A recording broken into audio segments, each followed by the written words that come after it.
30వ తారీఖు వైకుంఠ ఏకాదశి.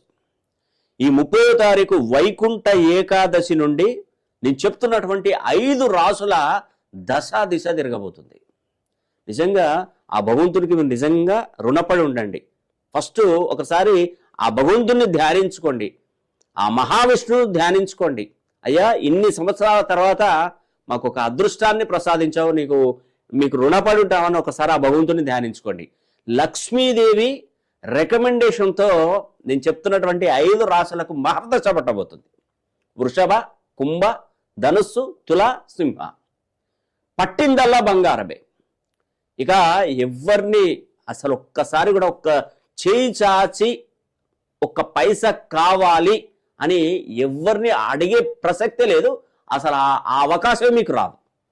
అంతే కదా. ఇప్పుడు నేను భోజనం బాగా చేశాను, ఇంట్లో హ్యాపీగా పంచభక్ష పరమాన్న